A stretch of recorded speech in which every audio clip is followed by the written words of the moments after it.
मैं आकृति कुमारी MBN news network में आपका स्वागत करती हूं।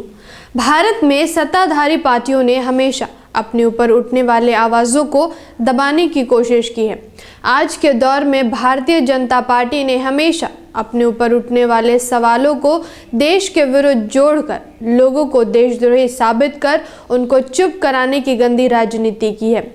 दूसरी तरफ भारत एक लोकतांत्रिक देश है। यहाँ संगठनों या व्यक्तियों को अपनी बात रखने, सरकार की नीतियों जो लोक कल्याण के हित में न हो उसका विरोध करने, उसके खिलाफ आवाज उठाने का अधिकार इस देश का संविधान देता है।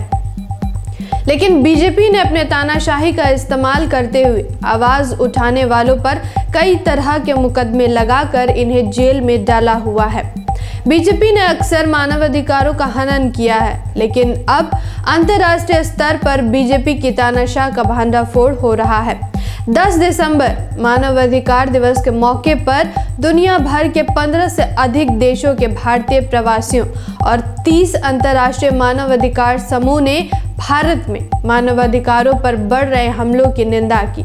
इन समूहों ने उन कानूनों को रद्द करने की वकालत की जो मानवाधिकार रक्षा का अपराधीकरण कर रहे हैं और देश के मानवाधिकार कार्यकर्ताओं को जेल में डाल रहे हैं।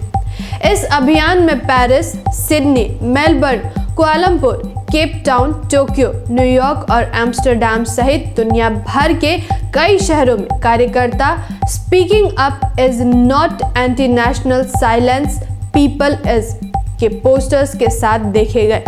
यह पूछने पर कि यह साझा नारे की क्या जरूरत है, इस पर हेग स्थित फाउंडेशन द लंदन स्टोरी की एलेना कहाले ने कहा, हमें यह देखने में सशक्त लगता है कि भारतीय प्रवासी समुदाय के सदस्य और उनके सहयोगी इस तरह के सशक्त बयान के लिए एक साथ आगे आए हैं।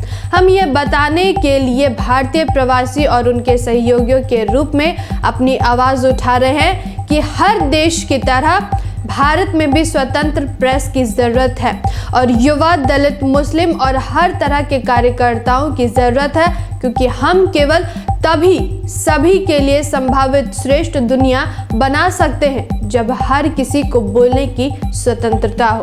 अमेरिका स्थित इंडिया सिविल वॉच इंटरनेशनल के प्रवक्ता ने मानवाधिकारों के संबंध में भारत में संस्थागत गिरावट को लेकर चिंता जताते हुए कहा, हर एक सरकारी अथॉरिटी जिसका काम मानवाधिकारों की रक्षा करना है, दरअसल उसने उन्हें कमजोर किया है। नरेंद्र मोदी, अमित शाह, NSA, अजीत डोभाल और राष्ट्रीय मानवाधिकार आयोग ने ऐसे बयान दिए हैं जो मानवाधिकार की अवधारणा और उन्हें बनाए रखने वाले संगठनों पर हमला है। भारत के भीतर ऐसे विषाक्त माहौल को देखते हुए प्रवासी भारतीयों के लिए महत्वपूर्ण है कि वे इसके खिलाफ आवाज उठाएं। पीपल अगेंस्ट ऑर्थर्ड एंड फॉसिज्म की ओर से दक्षिण अफ्रीका के यूसुफ चिकटे ने कहा, हमने भारत सरकार से मानवाधिकार कार्यकर्ताओं का अपराधीकरण बंद कराने का आह्वान किया है। गैर कानूनी गतिविधि रोकथाम अधिनियम UAPA को निरस्त करने के बिना मुकदमे के हिरासत को बंद करने, असहमति जताने वालों का उत्पीड़न बंद करने, मानवाधिकारों, अभिव्यक्ति की स्वतंत्रता, विश्वास और संघ के अधिकारों का सम्मान करने को कहा है। राजनीतिक पार्टी की विचारधारा और नीतियों से असहमति जताना किसी शख्स को अपराधी नहीं बना देता। ऑस्ट्रेलिया के द ह्यूमनिज्म प्रोजेक्ट के सह संस्थापक हारून कासिम ने कहा, हम उन भारतीयों के तौर पर गर्व से खड़े हैं जो भारत की विविधता, समावेशिकता और उसके लोकतांत्रिक मूल्यों के गौरवान्वित इतिहास से समझौता करने या उसके सक्षम खतरे से किसी प्रयास के खिलाफ बोलेंगे। सरकारें आएंगी जाएंगी, लेकिन हम भारत के गौरवान्वित बहुसांस्कृतिक, बहुधार्मिक, बहुभाषी और लोकतांत्रिक लोकचार को लेकर खड़े रहने और उसकी रक्षा करने के लिए प्रतिबद्ध रहेंगे। हमारे पास इसके अलावा कोई और रास्ता नहीं होगा।